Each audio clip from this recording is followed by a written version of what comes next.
For more than 20 years, journalist and author Christopher Hitchens has been one of the most outspoken critics of American foreign policy and culture.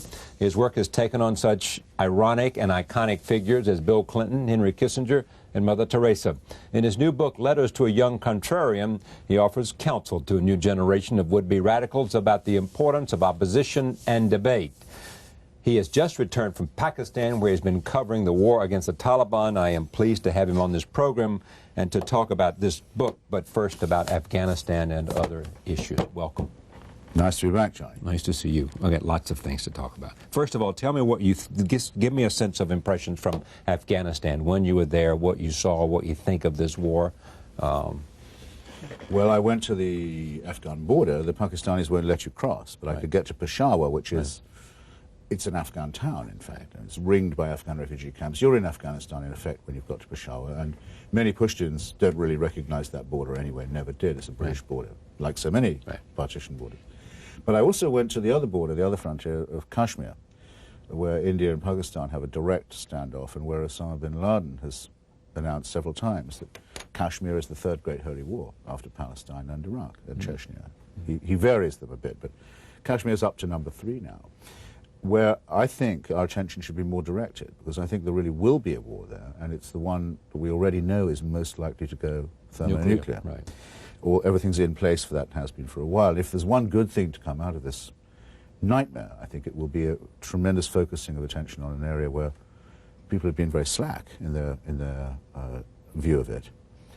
And while I'm on that point, I might add, I think Mr. bin Laden may unintentionally have done us all a favor, because he and his allies in the Taliban were, in a fair way, with a good chance, to take over Pakistan in a couple of years from now. And with it, their nuclear from within, weapons. With the whole arsenal and with the military oligarchy.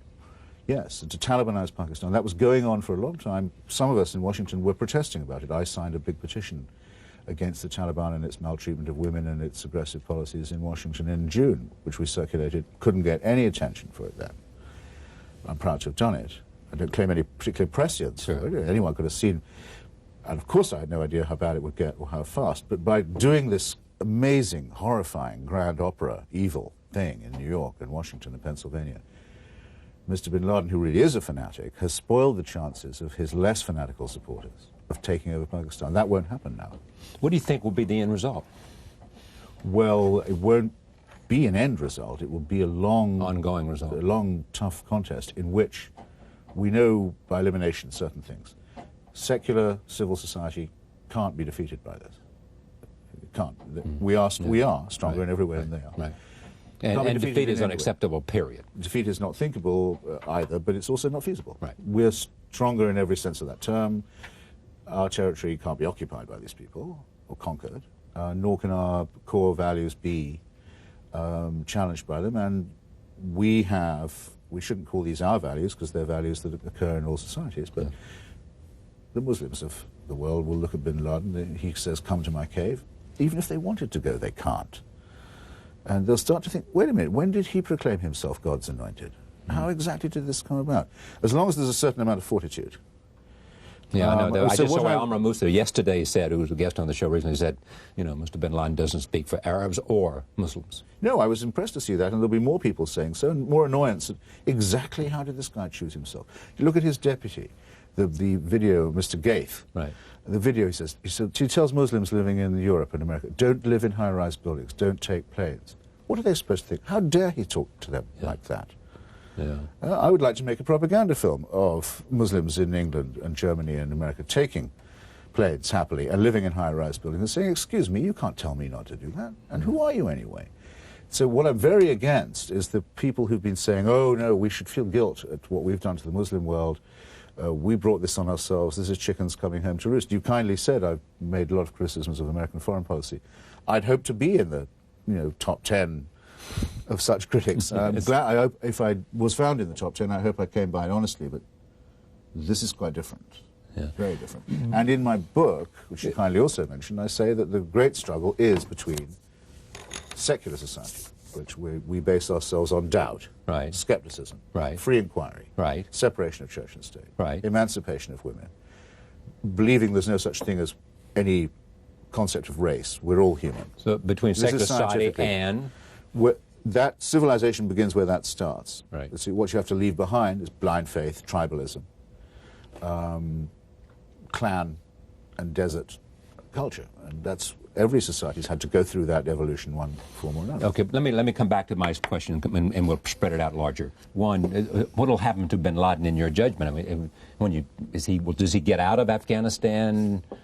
Is it irrelevant? How do we treat all the sort of obvious thoughts that come into that? Number one, yes, that if I you don't kill know him, any there more. are thousands of others. Charlie, listen, you can ask me, but I don't. You know, I know no Right. more about that than anyone else, really. I mean, I have a view. I think he could die at any minute, and we wouldn't know we'd killed him. Right. And then, thus, it could become a mysterious disappearance. Right. But that might lead people to think he'd been assumed into heaven. Who knows? He could be captured, which I would prefer, and taken to The Hague, which I would prefer. And I also wish the United States government had long ago signed the War Crimes and Crimes Against Humanity Treaty, and would have a place already to take him. Now, if they do it now, it'll look like retrospective justice. That's a pity. Yeah. But the ideal would be to make him answer in public and make him look at videos of what he's done and what he's said, and have the best lawyer we can find for him, and go through it in that way. I'm afraid that you can't do that with all members of his network all the time, because some people are engaged in trying to do horrific death squad things that would have to be, I'm afraid, found and put down. But I think there should be a grand confrontation where he would not be judged by the sort of court that he prefers, which would put someone to death by stoning the same day as the evidence was of heard. course, right. Or beheading. Or worse, actually. Or worse, yeah. In Afghanistan, worse. What And is for it? women, unbelievably What worse. is it? What's worse in Afghanistan? Well, my friend Ahmed Rashid, whose brilliant book on the Taliban, Who you probably frequently is a reports on great this program, as comrade you of know. mine, Yeah. and it was, who I saw in Islamabad. He has a passage in his book. It's very good. He says the Taliban have spent ages deciding how should you execute a homosexual. Should it be by burying him in a pile of rocks and then driving a tank over the rocks? Should it be by collapsing a wall on top of him? Because the Quran doesn't actually have specific punishments for sodomy. But the Taliban, which is a very sexually twisted organization, has spent ages trying to think of the most elaborate punishments for it. It's sick, it's interesting, it's worth noticing. Sexual repression is at the bottom of some of this, I think. I've seen lots of speculation very about bad, that. very bad to be gay in Afghanistan, let's say. But to be a woman, a member of the Rawa group, say, Yeah. with which I'm proud to be friendly, to be caught now trying to do anything political under your burqa, I mean, I don't want to think what would happen to a woman captured. In terms of the execution. No, and I think it's a great disgrace, by the way, the United States government doesn't invite and insist that these women are invited and their groups are invited to these supposed broad-based government meetings, which seem to be dominated by old men in turbans who represent feudal, clan, or royalist groups. Hawk was hanged. We hope. I mean, but hanging can be a very slow process in Afghanistan. What the Taliban used to do was tie you to the muzzle of a tank by a rope and then slowly raise the muzzle. That's not exactly hanging. That's more like being Suffocating. or strangled, or it's torture. It's, Right. it's a barbaric death using a sort of modern technology. Since you come down clearly on the side of the United States and the coalition partners in this war, with particular praise for Tony Blair, and noting that there's been real opposition to the war of a kind in Britain, Yes. and in other parts of Europe as well as in Asia. Why is it you think some of your friends are engaged in this sort of literary debate with you about your support of the war? Well, I really think it is because some people can't see a new situation when it hits them. Frankly, think that if I read, as I did, the work of, say, Professor Chomsky, whose work in the past I've much admired, what he was basically saying is, oh, well, this is nothing new. It reminds me of another atrocity that the United States once committed in another country. Sudan. Yeah, in Sudan, in his case. Right. I thought, that's extraordinary. I thought the comparison was wrong morally. Yeah. But I also thought it was very lazy intellectually. It was as if to say, I already have my worldview, thanks all the same. Please don't disturb it. I was fine the way I was. I'm just... Yeah. Let me assimilate this to that, and then we'll move on. And I can go on saying what I was going to say in the first place. I find that boring and mediocre, because there's no doubt this is a new situation. It's no doubt this is a just war. There's a civil war in the Muslim world, an assault on Muslim civilization from the extreme right. The extreme right take the war to the West to try and win their war in the Muslim world. Right, exactly. That's a new situation, and it's really challenging. But Chomsky just shrug it off as contemptible. Then There's a better... Because they're victims. There's a better justification, which is some people are so upset by what they know about what American foreign policy has done in the past, in Palestine, for example, in Chile, in Guatemala, and so on, that they sort of can't believe the United States can ever be morally in the right. They're queasy.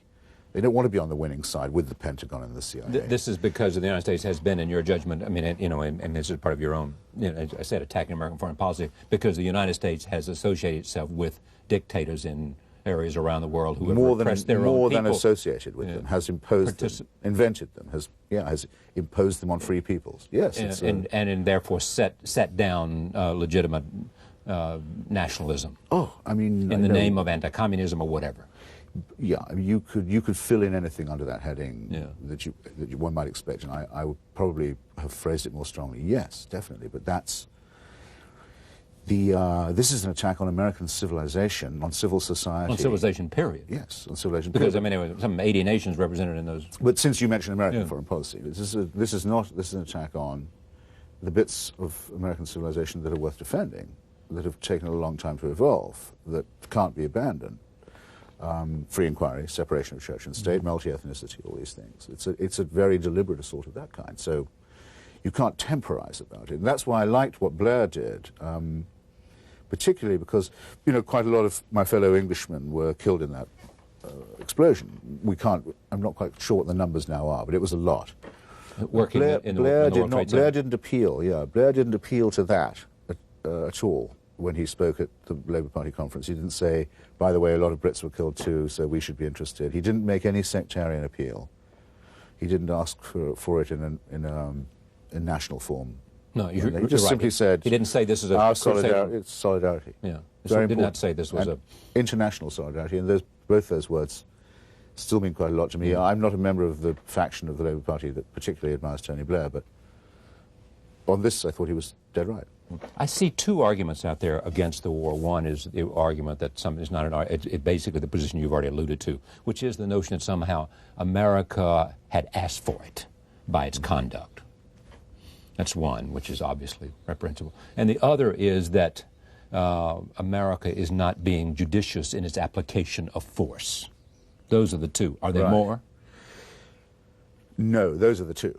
The second has some force, because if we're going to say this is a fight for civilization, then to say, by the way, we'll fight it with mercenaries only. Northern Alliance United Front. Yeah. Say, or with flying machines that can't be seen or heard from the ground, which, as everyone knows who studied B-52 pattern bombing, can lead to a lack of discrimination in what happens on that ground. Sure. There's something contemptible about that. Okay, but why is that? Let me just explore that, because I think it's an interesting point. What is it? I mean, if you're fighting a war of which the stakes are as serious as they are, let's assume, you said earlier, in 2 years, perhaps, bin Laden's and allies might have overrun Pakistan and gained control of a nuclear arsenal, right? They were on their way. They have at least 9 to 10 nuclear weapons now, they say. Or it is said. All right. Why isn't everything necessary, almost, to defeat them appropriate and necessary? Oh, I don't quarrel with it pragmatically. I mean, and if it's B-52, so be it. I don't, but the B-52s are not hitting that kind of position. But if they were, so then is the question of efficiency or not? I would have to say. Is that all it is, efficiency? I'd have to say largely. Look, yes. I mean, then maybe we said the military judge the efficiency of it. The same is true of a cluster bomb. There's something unpleasant about a cluster bomb because of the way it functions. It is by design indiscriminate. One would hope that in a war for civilization you wouldn't have to rely on an indiscriminate weapon, because the means are the ends.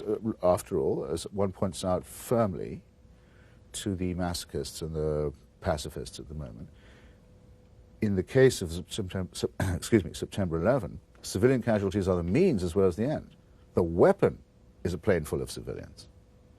The target is a building full of civilians. The means are the end. Exactly.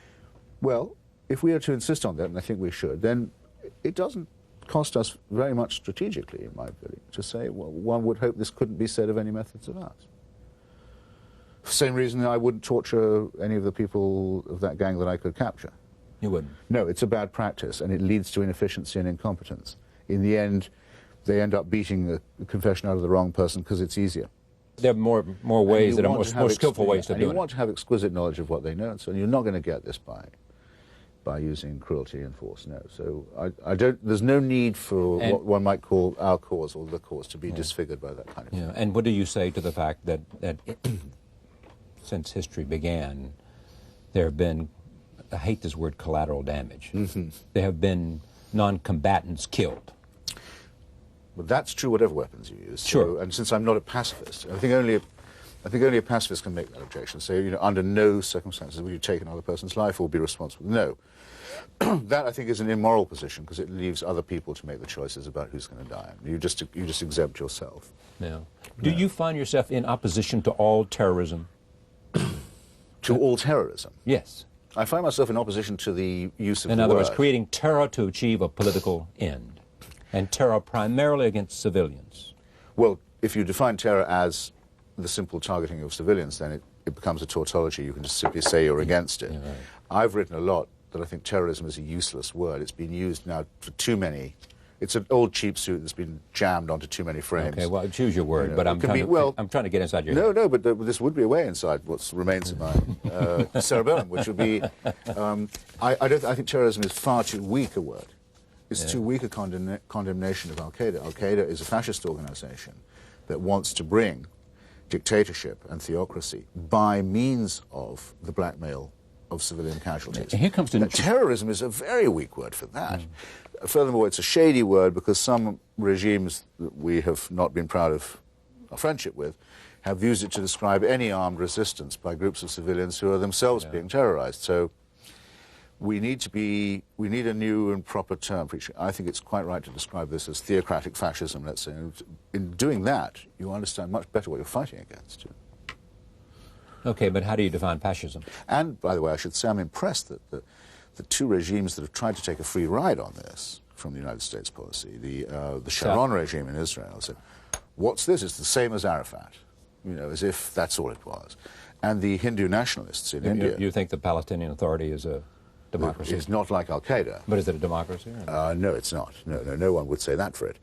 But it's not Al-Qaeda, and it was fatuous of Sharon to try that. The other people who tried to hitchhike were the Hindu nationalist regime in India who said, what Bin Laden, it's true Bin Laden is involved in Kashmir, and I told you why I think it's a terrible thing that he is.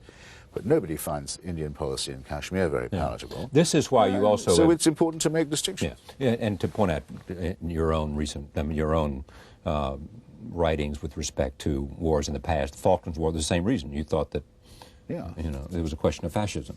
I thought General Galtieri had no right to be invading the Falkland Islands. No, and that if the British had not opposed that, it would have been a disgrace. Yeah, right. I did think so. What is it you... Some Argentine Mussolini, it was appalling that he'd been allowed to stay in power as long as he had anyway. Yeah. I'm old school in that way. Okay, but then where do you come down with respect to, forget Sharon for a minute, Israel? My own view? Yeah. I'm one of those who, since I've written this book for the young, right?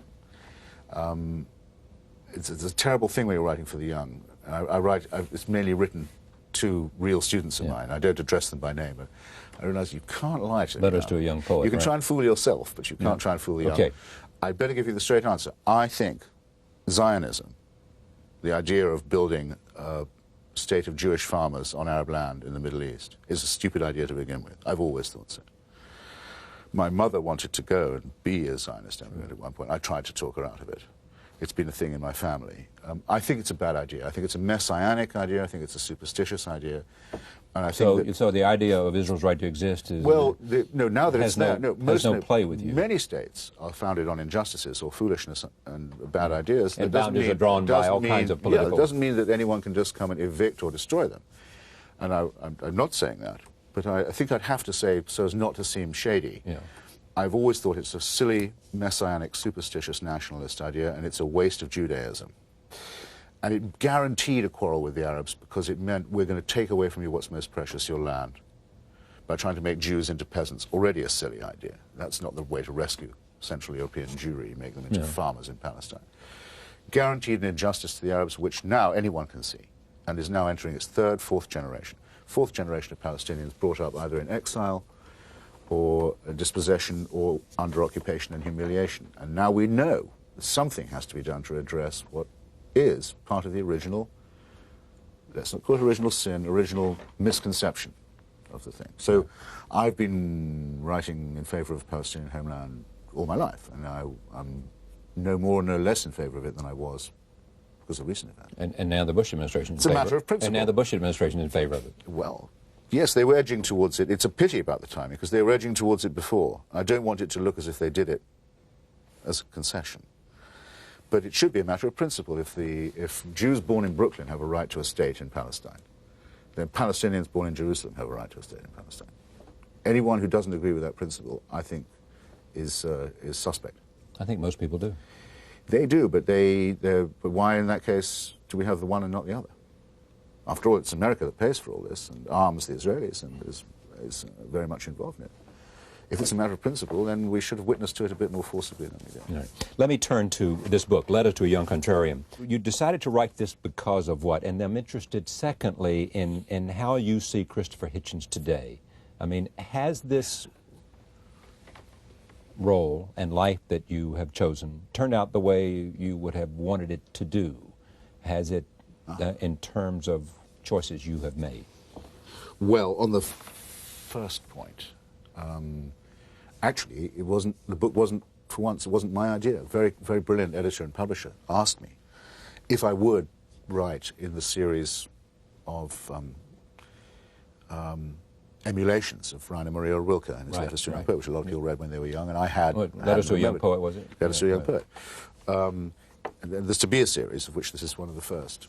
And I thought I'd love to do it, and then I thought, actually, in a way, I already have begun it, because I teach downtown at the New School, I lecture a bit around the place, I have a column here and there. People have already asked me and written to me, students or readers, younger people, well, how do you make a living being in opposition, which is what I seem to do. Yeah. And is it a positive thing that you think you're doing, or is it just negative? Is it just being on the contrary? Right. Or does it have a positive? And so I said, okay, I have half written this. So it was a great pleasure to do it properly, or, well, what I think is properly. And to say, well, it's not for everybody. Not everyone wants to always be an awkward cuss, or out of step, or against the stream. But if you do feel that the consensus doesn't speak for you, if there's something about you that makes you feel that it would be worth being unpopular or marginal for the chance to lead your own life and have a life instead of a career or a job, then I can promise you it is worthwhile. Yeah, it is. And so you chose a life. Yeah, I did. It may sound. I will realize it sounds perhaps a little pompous or a little self-regarding, but I did. From when I was very small, I knew first that I wanted to write, and not so much I wanted to, I had to. Didn't want to do, couldn't do anything else. Yeah. And second, that this was partly to correct the impression that the majority was right, because I kept finding that I thought it was wrong. And specifically government. Government, my family, I mean, all kinds of things. The people I was at school with. All authoritarian figures? Kind of thing, yeah. It began in that kind of callow way, but as I've got older, I must say I've not become any more conservative in that respect. I mean, I'll give you a practical example, it might make you laugh. I mean, if you get older, people you were at school with suddenly turn up as government ministers. You know, in Washington, this happened to me. I think, come on, it's like being Harry Potter. Yeah. You know, do you know who this guy? I remember this guy. Whereas I think for many people, it's reassuring. I've seen him or her in a condition that would be embarrassing. Yeah, and remember, I was at Oxford with Clinton and Strobe Talbot and Robert Reich, all these people. I could tell you about worse, but I think for some people it's reassuring. They think, hey, one of my gang is now Secretary of the Treasury. Fine, great. Yes. No, I don't. The way I can prove I haven't assimilated is that but I find it alarming. Well, but when you think of coming out of Oxford, or Harvard, or the University of Michigan, or University of California, or great universities, wherever they may be, you know, or great state universities, wherever they may be, there are going to be, by sheer fact that they attract talented people that will inevitably end up, even though you've seen the warts and all, inevitably end up in power. Oh, yes, but it tends to be either rich or powerful or even honored for their creative pursuits. Could be, but I still notice how many of the dross seem to make it through because they're ambitious and cynical enough. But I mean, I don't. But ambition is cynical, and cynicism are not felonies yet.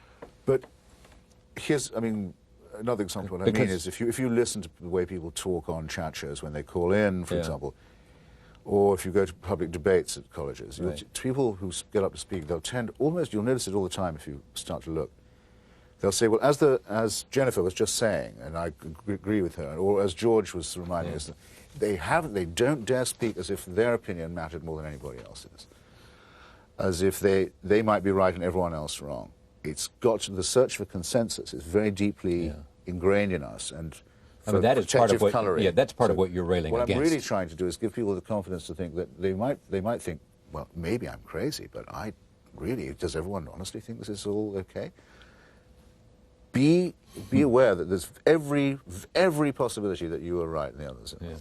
Do you find yourself leaning toward libertarianism? Very much so. I always had that gene in me, if you like. Where did that gene come from? Well, did it come from your... No, I have no idea. I have no idea. It's absolutely not in any of my family background. But yes, I had the feeling when I first read the idea that no one is really good enough to be another person's master. We may agree that someone has to be boss, but we're not really admitting that they're better. I remember thinking it was true. I remember also finding attractive the libertarian concept of the victimless crime, that there are areas where the state doesn't have any competence. It's no good at telling you a lot of things, who you can sleep with, what you can eat, drink, smoke, and so forth. And that who you should marry. Who you should marry, even how many times you should. Okay. That's beyond its competence. And once you've established that zone, you would also realize that it deserves to be limited in other zones too. If not excluded, it has to prove its case. It can't make the assumption it knows what's best for you. Christopher Hitchens, The Art of Mentoring. The book is called Letters to a Young Contrarian. Thank you for coming. Charlie, thanks for having me. Great to have you.